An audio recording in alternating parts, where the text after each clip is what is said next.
Buenos días, bienvenidos a Meditando en la Palabra. Quisiera que me acompañe a orar unos momentos para luego entrar en la exposición de la palabra en el día de hoy. Padre, gracias por tu amor, por tu gran bondad y por tu gran misericordia para con cada uno de nosotros. Hoy, Señor, proclamamos tu nombre. Hoy, Señor, imploro que tu ministración sea una realidad en este momento, Señor. Hoy clamo por las personas que nos escuchan, por cada persona, Señor, que está atenta a este mensaje. Y oro también, Señor, por mi vida. Quiero ser útil en este momento en tus manos. En el nombre de Jesús, amén y amén. Bien, el tema que quiero compartir con ustedes en este día está titulado Procuremos entrar a la presencia de Dios. Nuestro Dios ha querido siempre que el hombre pueda disfrutar de su compañía, que el hombre pueda disfrutar de su presencia, que el hombre pueda residir donde Él reside. Muchos en diferentes culturas y trasfondos han procurado hacerlo y han disfrutado la presencia de Dios. Cuando el pueblo de Israel quería disfrutar de la presencia de Dios, venían de diferentes lugares para congregarse y celebrar juntos la presencia de Dios en medio de ellos como nación. Él había hecho su morada en medio de ellos y también había dispuesto todo lo que ellos debían hacer para poder acercarse a Él. David pudo comprender que no tan solo era el ritual para acercarse a Dios o venir al lugar de reunión.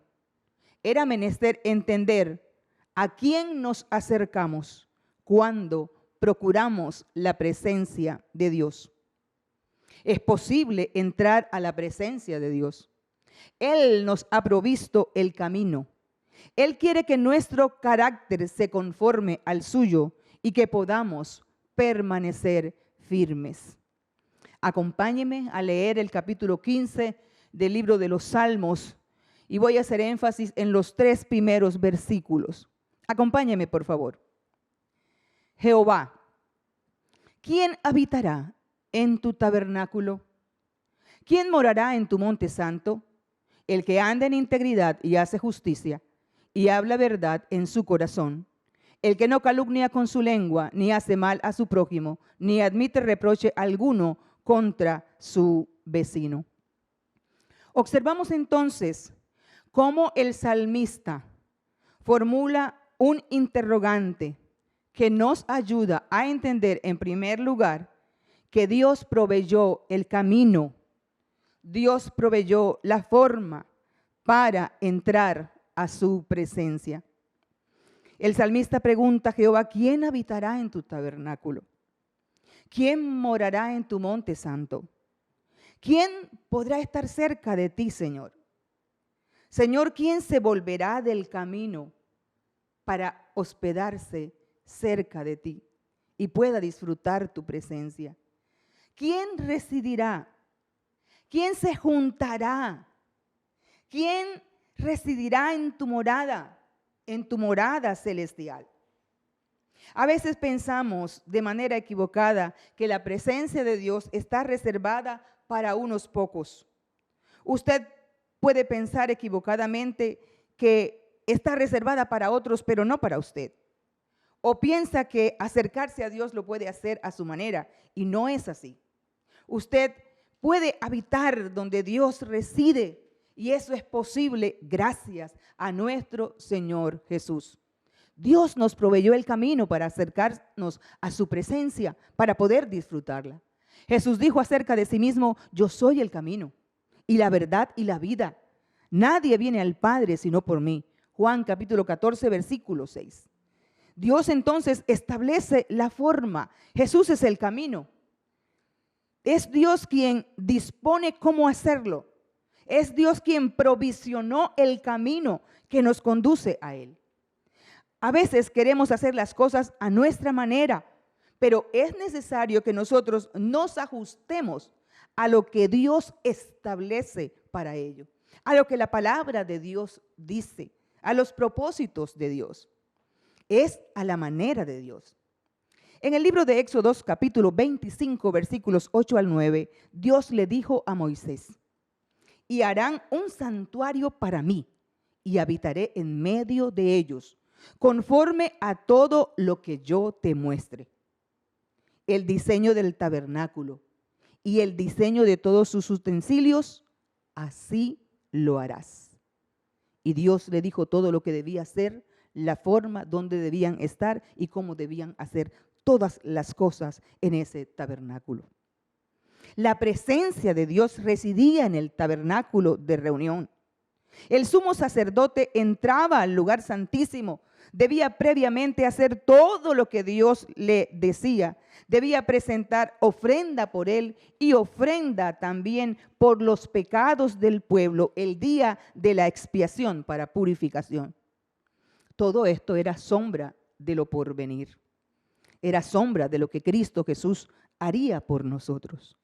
Hebreos 9:22 nos dice, y sin derramamiento de sangre no se hace remisión. Dios quiere redimirte del pecado, quiere limpiarte, quiere que tú puedas estar cerca de Él y habitar en su presencia. Dios establece la forma para acercarnos a Él. Cristo es nuestro sumo sacerdote. La palabra del Señor nos dice, Él no entró en el santuario hecho de mano, figura del verdadero, sino en el cielo mismo, para presentarse ahora por nosotros ante Dios. Cristo fue ofrecido una sola vez y para siempre para llevar los pecados de muchos. Nuestro Señor Jesús no entró al tabernáculo terrenal, sino al cielo mismo, para que usted y yo pudiéramos acercarnos a Dios. Podemos entonces residir donde Dios reside, disfrutar de su presencia, reconociendo que Jesús es el camino para llegar a Él. Él entró en el cielo, presentó su ofrenda por el pecado, su cuerpo, para que nosotros pudiésemos disfrutar de su presencia. En segundo lugar, nuestro carácter ha de conformarse al carácter de nuestro Señor. Dice el versículo 2 de este Salmo 15, el que anda en integridad y hace justicia. Es una respuesta de nuestro Dios a la pregunta de David, ¿de quién morará también en su presencia? Nuestro Dios entonces quiso dejarnos escritos sus mandamientos, sus preceptos, para que sepamos lo que Él espera de nosotros. Sus mandamientos hablan acerca de quién es Dios. Nuestro Dios es recto.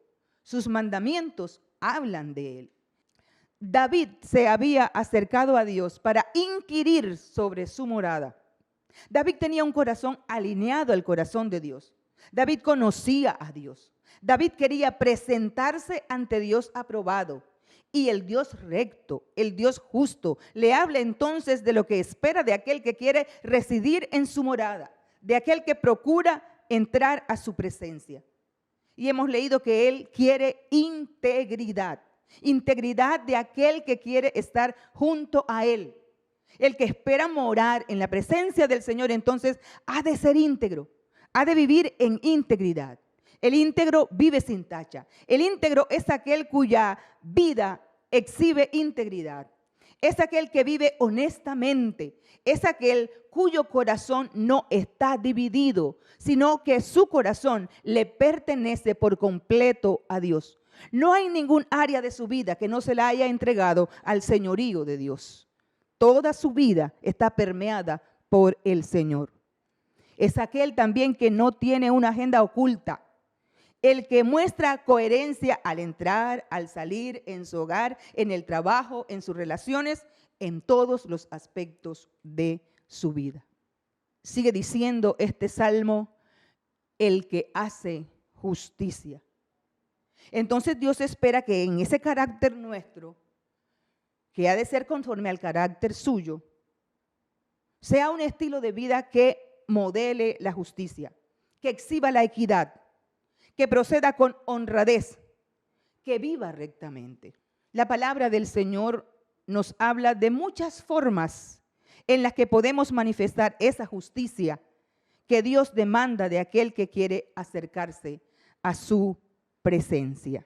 Y una de estas formas en que podemos manifestar justicia es rectitud al hablar, labios veraces, el que habla verdad, lo que es justo, pero el testigo falso habla falsedad. Proverbios capítulo 12, versículo 17. Los hijos de Dios entonces no podemos prestarnos para proferir testimonio falso de ninguna persona. ¿Cuántas personas no están pagando una pena por un falso testimonio? ¿Cuántas vidas pueden llegar a afectarse por un falso testimonio? Hemos de tener presente entonces lo que el Señor espera de nuestro carácter en ese hablar. Limpieza de manos es otro aspecto que exhibe justicia.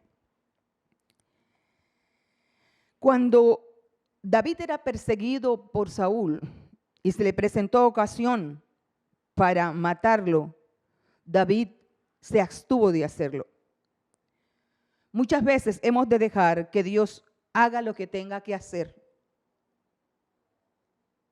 y que nosotros abandonemos todo en sus manos.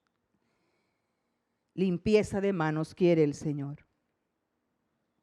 Otra manera como esa justicia ha de mostrarse también bíblicamente es a la hora de administrar la ley.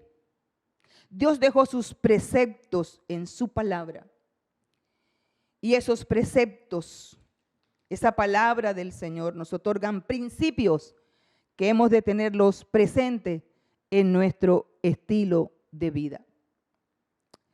Deuteronomios capítulo 16, versículos 18 y 19 nos habla de ello. El Señor dijo a Moisés: jueces y oficiales pondrás en todas tus ciudades que Jehová tu Dios te dará en tus tribus, los cuales juzgarán al pueblo con justo juicio. No tuerzas el derecho, le dijo el Señor. No hagan acepción de personas, ni tome soborno, porque el soborno ciega los ojos de los sabios y pervierte las palabras de los justos. Deuteronomios capítulo 16, versículos 18 y 19. Entonces, a quien nuestro Dios le otorgue la administración de la justicia, le es menester hacerlo a la manera establecida por Dios. Ha de hacerlo con verdadera justicia. Ha de hacerlo de manera imparcial, sin favorecer el uno o el otro, sin torcer el derecho. La equidad y el justo juicio han de estar siempre presentes a la hora de administrar la justicia. Nuestro Dios es un Dios justo.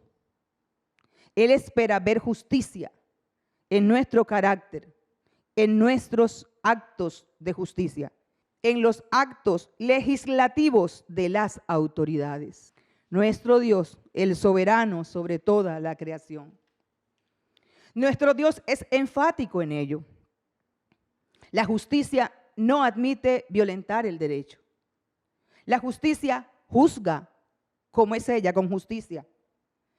No hace distinción de personas. La justicia no es imparcial. La justicia no toma soborno. Hemos leído que el soborno ciega los ojos de los sabios y pervierte las palabras de las personas justas.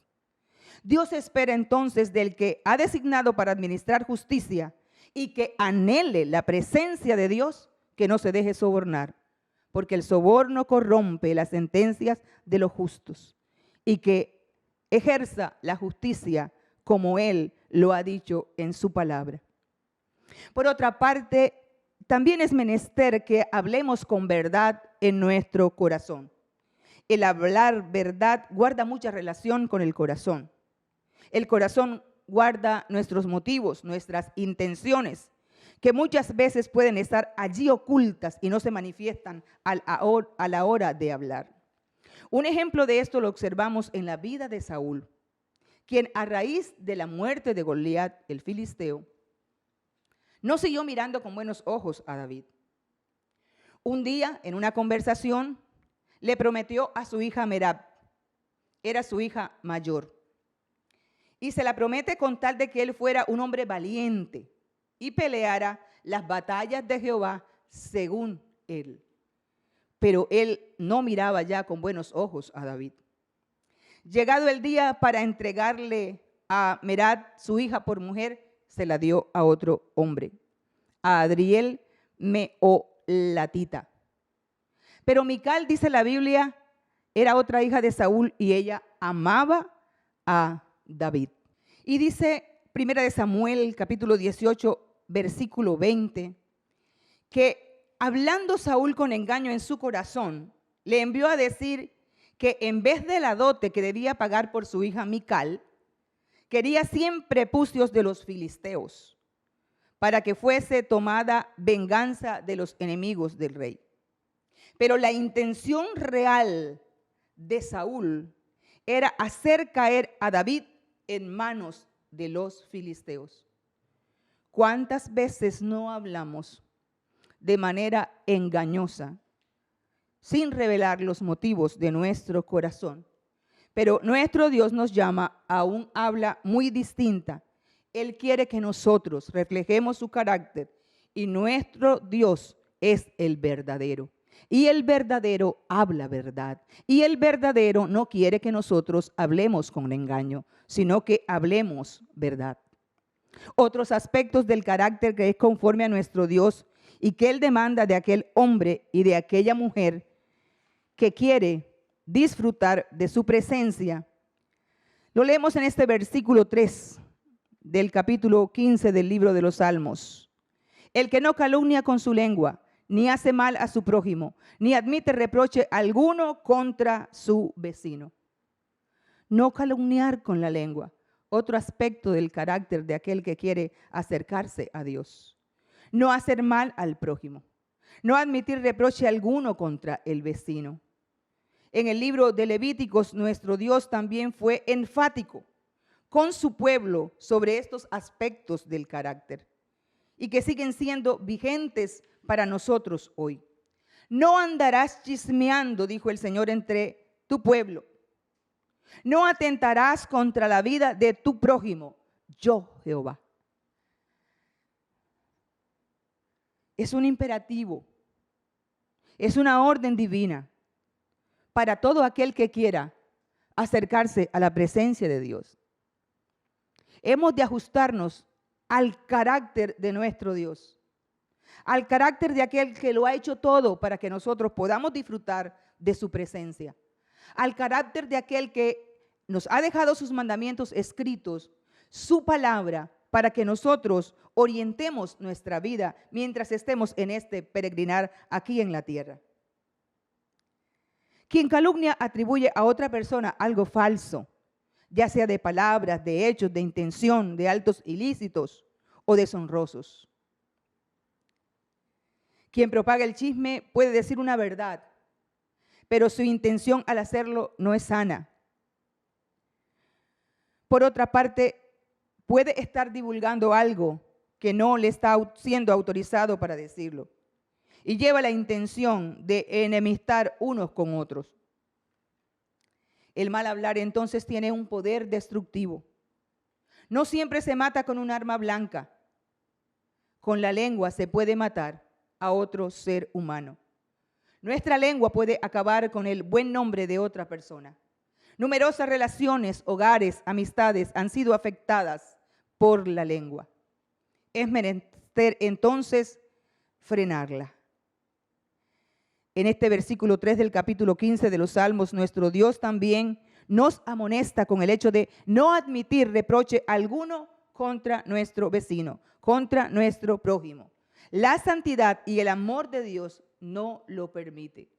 Y ese Dios de amor, ese Dios santo, ese Dios justo, es el que está delineando nuestra conducta.